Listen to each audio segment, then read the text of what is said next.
guys, today I'm going to be doing my February book haul. So I got a bunch of ebooks through my Nook and some physical books also. So I thought we would begin with the ebooks. I got the last two books in the Castor Chronicle series, The Beautiful Chaos and Beautiful Redemption, and I already read these books and I loved them so much. It was amazing. If you do not know what the series is about, it's about Ethan and Lena. Lena is a caster and they meet in a dream, and when she shows up into town, he realizes who she is and things go on from there. Then you have Boomerang Bride by Fiona Lowe, which is about a woman named Matilda Geoffrey who lives in Australia. She fell in love with a man that lived in Wisconsin, and she decides to leave Australia to go be with him. He is her fiance now, and one day a man sees this woman on the streets of his small town, Wisconsin, and she's wearing a wedding gown. This person being Matilda, who just found out that her fiance was scamming her that whole time. So I'm really interested with it. I know it's probably going to be a sappy romance that's probably going to irritate me more than actually make me like it, but I'm hopeful that it will at least be a fun read, if nothing else. The Bronze Horseman by Pauline Simons is the first book in a series, and this one is about Tatiana Petrovna, who lives in Russia, and this is in the time when Hitler starts going through her country, and she meets a soldier and falls in love with him, and this causes trouble to stir in her family, which could cause this family to tear apart because of some secret that the guy that she fell in love with has. So this book really sounds intriguing. I didn't know it was a part of a series, or else I probably wouldn't have gotten it. Thankfully it's free, so it's not that big of a deal, but still, I don't want to be starting series every which way. I just didn't really expect this to be a series, but hopefully it will be good. It seems like it's a very interesting, more of a deep romance, more to it than just a sappy insta-love stuff that I normally see in this genre. So I'm crossing my fingers with hope that it will be much better. We have In the Time of the Butterflies by Julia Alvarez, and I'm not really sure what this one is about. I did read a synopsis on this, but it's kind of hard for me to know what it's exactly about, but I'm really intrigued by this one a lot because it deals with a country that I don't really know a lot about and a culture that's a bit different. So now on to the physical books, and the first book that I got I actually wasn't planning to get because this author has become very formulaic in his writing and his stories, and I started to feel like his work is becoming more about him getting the money and making films and getting that extra money and stuff like that. But I saw the previews for the film and I was like excited about it so much, and I thought this was going to be really good, and it's different from most of his books because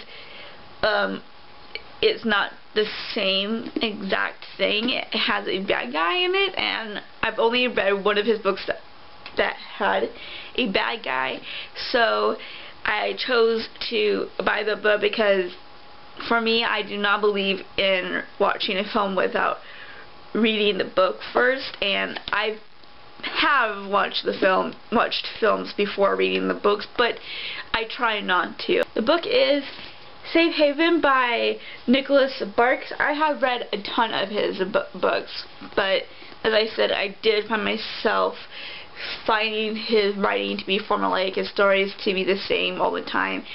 But when I noticed that this was different, I was hopeful, and I am hopeful. So let's just talk about what it's about. It is about a woman named Katie. She shows up in this small North Carolina town of Southport, and suspicions and questions start rising up because she keeps to herself. She just suddenly shows up in this town out of the blue. It just seems very sudden to all of them, and the fact that she keeps avoiding personal ties to this town makes them question her. But she reluctantly forms relationships with Joe, her neighbor, and Alex, who is a widow with 2 young children. But as they begin to fall in love, she has to deal with the secrets that are haunting her and how that might affect her relationship with him. So this is going to be very interesting to see. I am hoping that it's going to be different, and when I do my review you will find that out. I don't know when I'll be reading this. Probably not for a long time because I have so many other books to read, but hopefully when I do, it will be a pleasant surprise for me. If it's the same old, I will never buy another book of his again. This one is actually a play. I'm not positively sure about what it's about, but when I was reading the back, there's a part that actually intrigued me enough to actually buy it. So the book is The Glass Menagerie by Tennessee Williams, and what I was intrigued by was the fact that it says here, launched the brilliant, if somewhat controversial career of our preeminent lyric playwright. I'm guessing that this play brought about the lyric playwright. I'm not exactly sure that's what it's saying, but I think that's very interesting because lyric, which makes you think of musical, so it flows more differently than a normal play would, and I'm hoping that I will see that through this play. And I don't know, the name really captured me. The Glass Menagerie. I just love these kind of titles where it captures you and you think there has to be some kind of metaphorical meaning to it. Very excited to see what this is about. Then we have Harry Potter and the Chamber of Secrets. This is the 2nd book in the Harry Potter series. I'm so excited to have this one. I read the first one last year and I loved it. I thought it was a really great introduction to the story and to the characters and to the world. And this book continues on with Harry Potter getting ready to go back to Hogwarts for his 2nd term. He spent his whole summer with the Dursleys, which he hated, but before he starts back to Hogwarts, he gets a warning saying that if he goes back, disaster will strike. And of course, when he does come back, disaster strikes. So we'll see what happens and who is causing this, and oh my gosh, I'm just loving the series, and I'm just excited to see what happens with Harry Potter. The last book that I got is The Jungle Book by Rudyard Kipling, and we all know what this story is about, whether you've read this book or you watched the films. I did watch the film first. I did not know that this was a book. I was just a little kid when I first watched it, and I love the Walt Disney version of this book the most, but now I wanted to actually read the book, finding out that it was actually a book.